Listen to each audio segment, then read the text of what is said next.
Estamos começando pela TV Novo Tempo mais um programa Evidências, em busca de fatos que comprovem a veracidade histórica da Bíblia Sagrada. No programa de hoje vamos tocar num assunto bastante delicado, tanto para crentes quanto para descrentes. É que são muitas as pessoas que escrevem para o nosso programa perguntando o que podemos dizer sobre o famoso Sudário de Turim. Para benefício de alguém que talvez não saiba do que estamos falando, o sudário é um pano que, segundo consta, teria impressa de maneira miraculosa a imagem de Jesus. Esta seria a imagem do seu rosto, impresso ali por uma ação sobre-humana. Há anos guardado nesta igreja em Turim, o tecido só é apresentado ao público a cada 10 anos. O tempo de exposição pode variar entre poucos dias até 1 mês e meio, depende da época. E gente do mundo inteiro, é claro, vai à Itália para ver de perto a tão valiosa relíquia.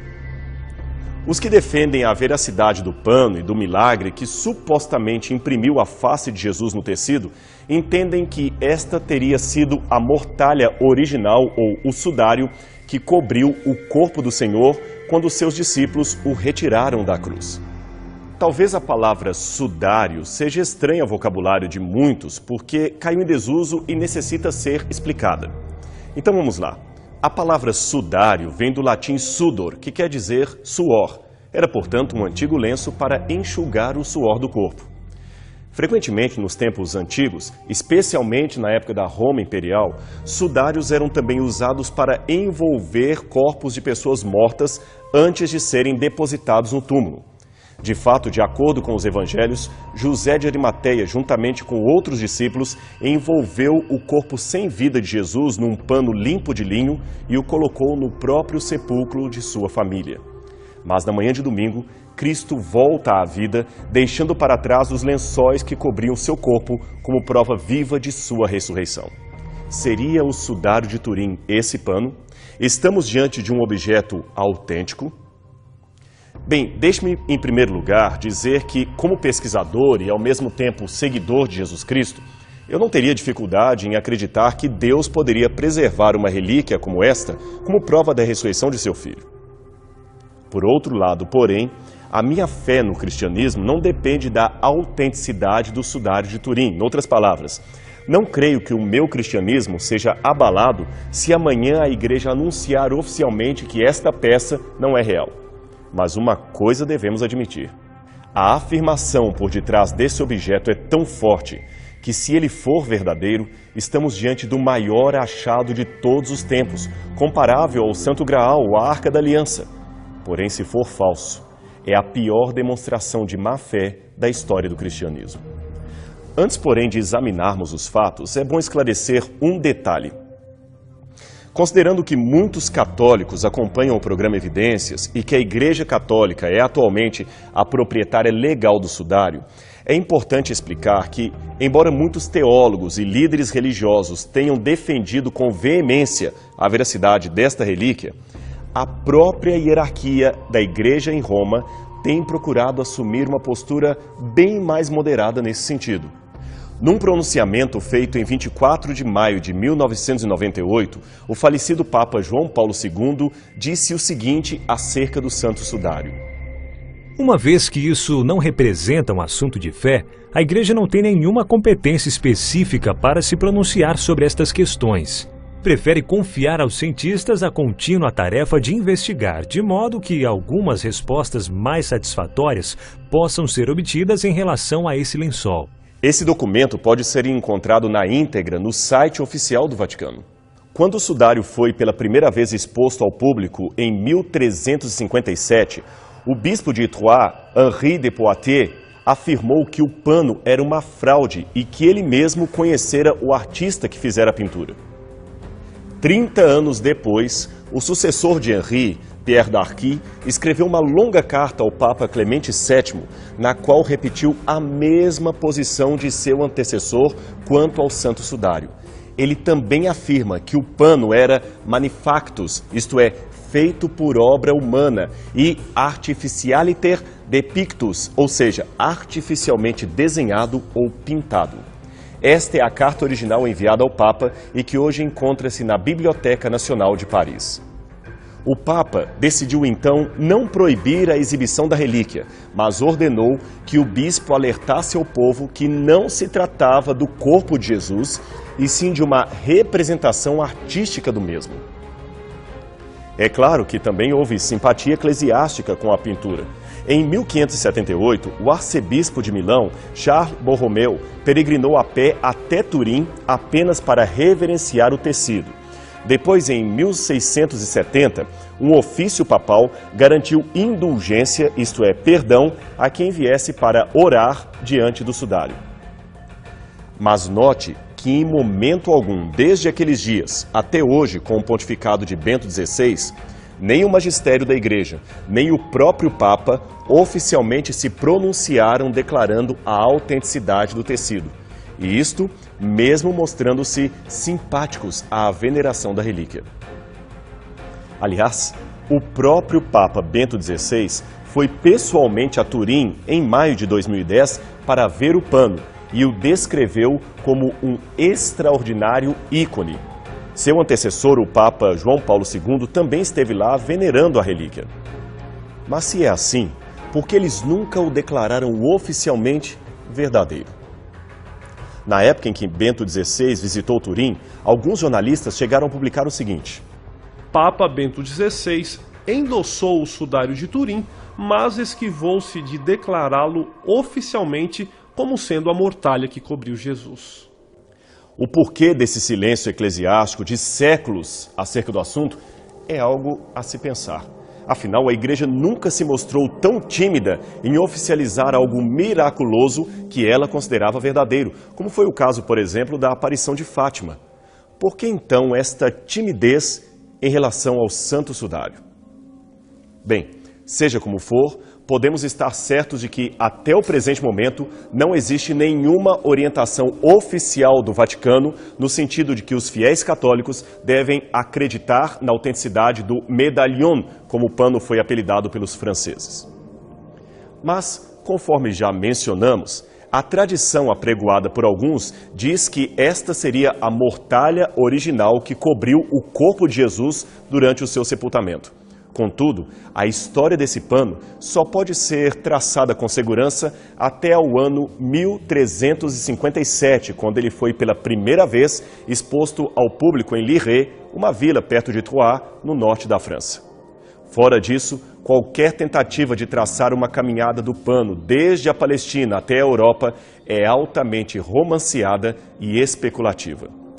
Mesmo entre os historiadores que defendem a sua autenticidade, não há harmonia de opiniões. Uns, como Ian Wilson, dizem que o sudário de Turim foi a mesma relíquia conhecida como a imagem de Edessa. Outros, como Averil Cameron, negam completamente esta hipótese. O fato é que mesmo os mais ardorosos autores católicos admitem que há duas fases da história do pano, e ambas são divididas pelo ano 1357 aproximadamente.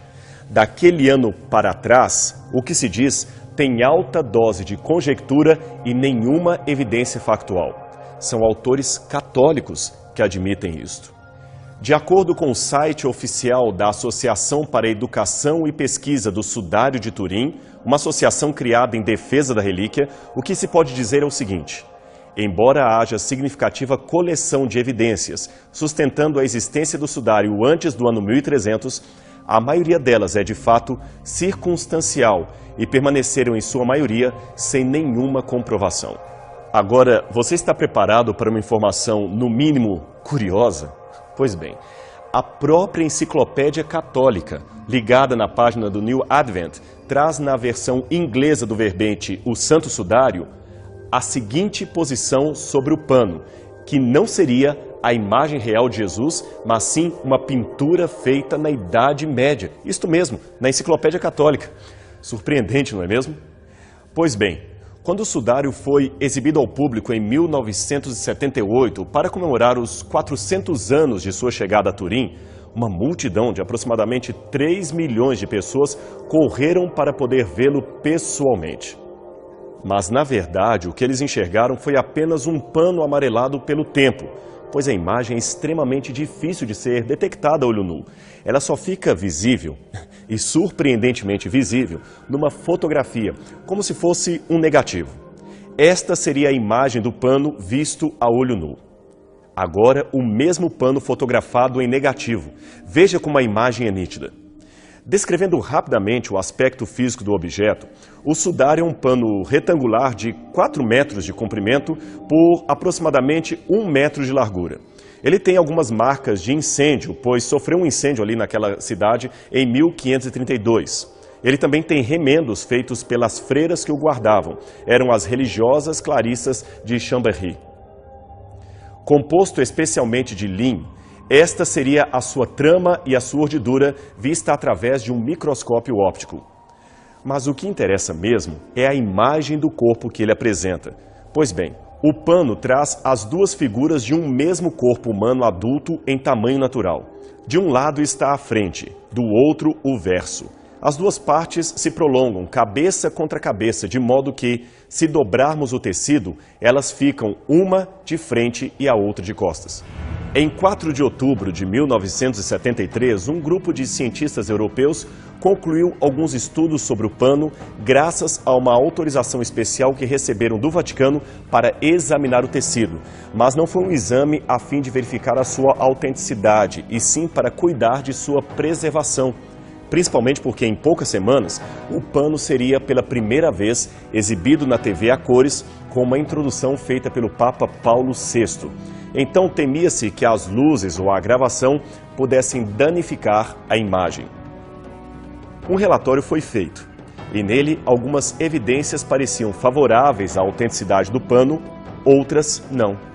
Então o segundo grupo, formado por 24 cientistas, foi composto e eles puderam, em 1978, passar 5 dias examinando o tecido e fotografando as suas partes. Esse grupo ficou conhecido pela sigla STURP, que seria a abreviação em inglês da expressão Projeto de Pesquisa do Sudário de Turim. Entre os que fizeram parte, havia um time de especialistas de diversas áreas e de diversos laboratórios. Como muitos esperavam, seria uma excelente oportunidade de demonstrar cientificamente uma prova miraculosa da fé cristã. Mas isso não ocorreu. O grupo tinha decidido que gastaria 2 anos examinando cientificamente o sudário e apresentariam um relatório final em 1980. Mas as controvérsias dentro do grupo e situações ainda nebulosas impediram que tal relato fosse oficialmente publicado. E o grupo foi extinto em outubro de 1981. A situação ficou muito delicada depois que este pesquisador, o Dr. Walter Macron, revelou publicamente a sua posição em setembro de 1980. Macron, que faleceu em 2002, era um químico americano considerado um dos maiores especialistas em microscopia analítica. Por isso mesmo ele foi convidado para integrar o time de pesquisadores em 1978 e também para liderar as pesquisas microscópicas em torno do tecido. A declaração do cientista foi feita num congresso realizado em Londres pela Sociedade Britânica do Sudário de Turim, uma agremiação católica a favor da relíquia. O Dr. Macron apresentou diante do auditório suas inequívocas conclusões de que o sudário de Turim seria uma obra de arte medieval pintada com óxido de ferro, usando uma têmpera bastante diluída como veículo aglutinante. Nesta mesma época, o Dr. Macron previu que se o carbono 14 fosse usado no tecido, demonstraria que ele estava certo, pois não daria uma datação mais antiga do que a Idade Média, ou o século XIV, para ser mais exato.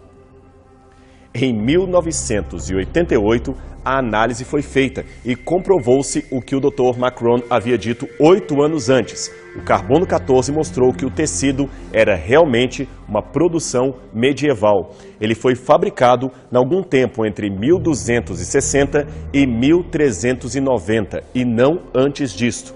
Não era definitivamente um pano dos tempos de Cristo. Curioso que mesmo outros especialistas da equipe, que eram mais tendentes a considerar o sudário legítimo, também não puderam ser conclusivos em sua opinião científica. É o caso, por exemplo, de Ian Wilson, que escreveu inúmeros artigos e livros a respeito do assunto. Jacques Evan, um outro membro oficial do grupo de pesquisadores, especializado em técnicas de radiocarbono e fervoroso católico romano, afirmou a conclusão de que o sudário teria sido um pano que cobriria um homem crucificado não nos tempos de Cristo, mas na Idade Média. E por falar em radiocarbono, alguns tentaram desacreditar as análises feitas com carbono 14, dizendo que as amostras estariam contaminadas ou que o trabalho não foi bem executado. Aventou-se até a teoria de uma fraude. Mas o Dr. Luigi Gonella, professor de física em Turim e consultor politécnico do grupo, desmentiu logo qualquer suspeita. As amostras, afirmou ele, foram muito bem coletadas e examinadas por 3 diferentes laboratórios em Zurique, Oxford e Arizona. A mesma afirmação foi feita pelo Dr. Douglas Dawan, coordenador do Laboratório de Aceleração e Radiocarbono da Universidade do Arizona, que também participou da pesquisa. Segundo ele, abre aspas, não houve nenhuma contaminação das amostras retiradas do tecido, fecha aspas. Esta opinião também foi expressa formalmente pelo laboratório de Oxford, que recebeu uma das amostras. Todos os laboratórios confirmaram a mesma data, e isto é um forte argumento em favor da afirmação de que o tecido fora elaborado na Idade Média. Hoje, cientistas como o Dr. Marvin Howell, da Universidade do Texas, estão sugerindo novos testes de datação que seriam mais sofisticados e não danificariam a amostra. E eles também poderiam ser mais precisos que os realizados em 1988. Falta, porém, convencer os curadores de Turim a liberarem novamente o tecido para análise científica. Por enquanto, permanece a incerteza entre os que afirmam e os que negam a validade do teste de datação sobre o tecido feito com carbono 14. Existem ainda outros vários problemas menores em relação ao sudário e que passaria a apresentar de modo um pouco mais resumido. Em primeiro lugar, está o completo silêncio do Novo Testamento em relação a este fenômeno. Supondo que fosse verdadeiro o milagre da aparição instantânea da imagem de Jesus numa mortalha, era de se esperar que os apóstolos fizessem menção disso. Curiosamente, porém, a ênfase material dada pelos discípulos, inclusive mais tarde por Paulo, é apenas sobre o túmulo vazio e os lençóis deixados ordenadamente para trás. Não há nada sobre uma imagem miraculosa estampada ali. Outro problema está com a substância encontrada no pano. Seriam estas marcas escuras, escorrendo pela testa, membros e especialmente na costela esquerda, produzidas por sangue humano? Os cientistas novamente encontram-se divididos. Samuel Pellicore, um especialista em espectroscopia, que também fez parte do time de pesquisadores de 1978, afirmou que era sangue humano, mas com a idade aproximada de 600 anos, não podendo, portanto, ser sangue de Cristo.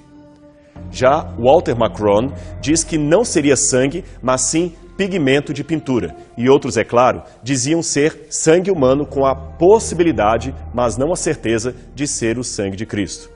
Novamente, temos um problema. Veja essas imagens propositadamente invertidas. Aqui temos todas as marcas do possível sangue humano encontrado no corpo. Mas o que nos surpreende, como se pode ver nesta imagem dos pulsos, é que o sangue continuava estranhamente correndo. Esta outra imagem dá uma ideia melhor do que estamos dizendo. O mesmo se pode dizer das marcas na testa. O sangue ainda está escorrendo juntamente com o suor. Está claro que estas manchas se formaram depois que o corpo foi deitado sobre o pano e sepultado. Então a pergunta é o seguinte: como poderia acontecer isto? Ora, até um leigo em medicina sabe que mortos não suam nem sangram.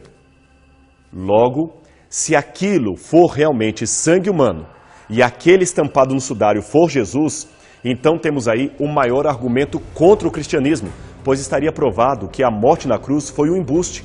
Jesus estaria plenamente vivo, com febres causadas pelo machucado, por isso suando, e tendo seu aparelho circulatório plenamente funcionando com o mínimo de batidas cardíacas que permitiriam aquele escorrimento do sangue e do suor sobre o tecido. Um sangue em processo de coagulação, como é o de um defunto, provocaria um borrão no sudário e não uma imagem tão nítida como a que vemos. Outro problema está em que os fortes indícios apontados como prova da veracidade do pano não são tão conclusivos como muitos dizem por aí. Por exemplo, a imagem das tais 2 moedas de Pilatos que Francis Filas disse ter encontrado sobre os olhos da vítima. Essas imagens não possuem nenhum indício de plausibilidade. Veja aqui uma fotografia das moedas de Pilatos e, em seguida, 2 imagens que Filas publicou em seu artigo dizendo serem as mesmas moedas de Pilatos. É necessária muita imaginação para perceber ali algo que seriam as 2 moedas do primeiro século. Isso sem contar que os judeus piedosos, como seriam os discípulos de Jesus, não teriam por costume colocar moedas na boca ou nos olhos de um defunto, pois esse seria um costume pagão dos gregos, um costume para pagar ao barqueiro Caronte no mundo dos mortos. Seria estranho imaginar que os discípulos de Jesus também tivessem este costume dos pagãos. Note também que a posição do corpo estaria muito mais apropriada para os ditames da Idade Média, com as mãos cobrindo a genitália. Essa situação de decência ou postura comedida para um morto judeu do primeiro século não faz sentido. A professora israelense Raquel Hahili, especialista em arqueologia da Universidade de Haifa, afirma que tanto em Jericó quanto em Jerusalém, a postura comum dos corpos era com os braços estendidos para os lados. Desconhecem-se nessas 2 regiões qualquer evidência de que as pessoas fossem sepultadas conforme o defunto do sudário de Turim. Isso sem contar que, ainda que a pessoa fosse colocada naquela posição, os seus músculos relaxariam e a gravidade faria os braços caírem. E existem boas teorias de como a imagem poderia ter sido montada na Idade Média. Muitos acadêmicos acham absurda a ideia de que eles não teriam, naquele tempo, tecnologia para produzir uma peça assim. Aliás, a própria Enciclopédia Católica, que já mencionamos, relembra que vários outros sudários circularam pela Europa, também contendo misteriosamente a imagem do rosto de Cristo. Este era apenas mais um que acabou se tornando mais famoso. Este sudário, por exemplo, estampado na litografia medieval, não é, de acordo com a Enciclopédia Católica, o sudário de Turim, tão conhecido hoje, mas sim o sudário de Besançon, que teve muitas cópias, a maioria delas destruídas na Revolução Francesa. É exatamente por estas e outras razões que, embora tenhamos fé na historicidade da ressurreição de Cristo, nutrimos ainda sérias dúvidas quanto à autenticidade do sudário de Turim. É provável que alguns que estejam nos assistindo tenham ficado decepcionados com esta negativa. Mas saiba que nós discordamos com muito respeito pela sua fé. E eu espero que esse programa tenha pelo menos ajudado você a procurar novas respostas para as perguntas de fé que você elabora. E o nosso tempo já está acabando, então nos encontraremos semana que vem, aqui na TV Novo Tempo, em mais um programa Evidências.